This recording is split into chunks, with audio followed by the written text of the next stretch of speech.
मीरवाइज उमर फारूक की अगुवाई वाली हुर्रियत कॉन्फ्रेंस ने कहा कि वह सरकार के साथ बातचीत से कभी पीछे नहीं हटी है, क्योंकि उनका मानना है कि जम्मू कश्मीर में शांति और स्थिरता सुनिश्चित करने के लिए बातचीत ही एकमात्र रास्ता है। हुर्रियत रक्षा मंत्री राजनाथ सिंह द्वारा की गई टिप्पणी पर प्रतिक्रिया दे रही थी।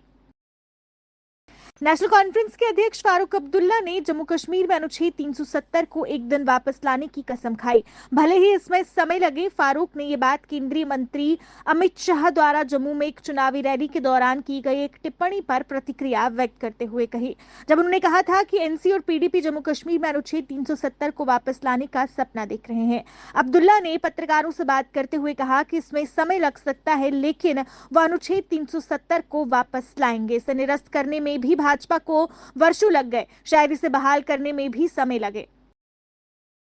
पूर्व एमएलसी और एआईपी नेता यासिर ऋषि ने पार्टी के वरिष्ठ नेताओं के साथ जाकर सोनावारी विधानसभा सीट के लिए अपना नामांकन पत्र दाखिल किया। इस मौके पर उनके समर्थन में समर्थकों का जन सैलाब उमड़ता हुआ दिखाई दिया।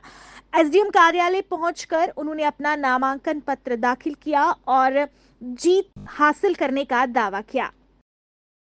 भारतीय जनता पार्टी बांडीपुरा के उम्मीदवार और जिला भाजपा बांडीपुरा के अध्यक्ष नसीर लोन ने जम्मू कश्मीर के मुख्य धारा के राजनीतिक दलों पर कश्मीरी लोगों को अपने फायदे के लिए इस्तेमाल करने का आरोप लगाया और कहा कि लोग अब भाजपा से खुश हैं।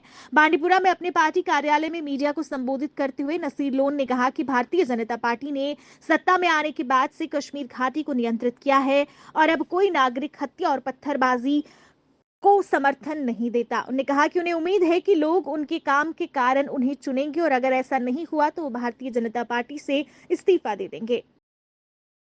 अगर सईद रहुला मेहदी ने पुलवामा विधानसभा क्षेत्र से पार्टी के उम्मीदवार मोहम्मद खलील बंद के पक्ष में पूरे पुलवामा विधानसभा क्षेत्र में रोड शो किया। इस अवसर पर सईद रहुल्ला ने कहा कि पीडीपी ने भाजपा से हाथ मिलाकर जम्मू कश्मीर को बर्बादी के कगार पर पहुंचा दिया है। भारतीय जनता पार्टी के राष्ट्रीय अध्यक्ष जेपी नड्डा ने सत शर्मा को भारतीय जनता पार्टी जम्मू कश्मीर प्रदेश का कार्यकारी अध्यक्ष नियुक्त किया।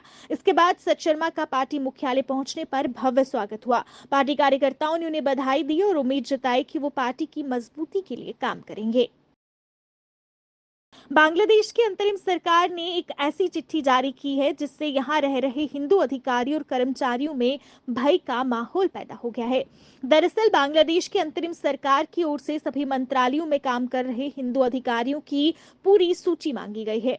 इस सूची में देश के सभी मंत्रालयों और विभागों में काम करने वाले हिंदू धर्म से संबंधित समान रैंक के अधिकारी और उससे ऊपर के संयुक्त सचिवों तथा अन्य कर्मचारियों का पूरा ब्यौरा मांगा गया है। बांग्लादेश में हाल के दिनों में हुए बड़े राजनीतिक घटनाक्रम के दौरान हिंदू संगठनों ने इस पर चिंता जताई है।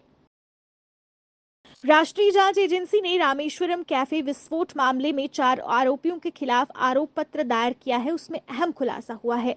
मुस्लिम युवाओं को गुमराह कर उन्हें वैश्विक आतंकी संगठन आईएसआईएस में शामिल करने के लिए बड़ी साजिश रची जा रही थी। सुरक्षा एवं जांच एजेंसियों से बचने के लिए ये आतंकी डार्क वेब, क्रिप्टो मुद्रा व टेलीग्राम की मदद ले रहे थे।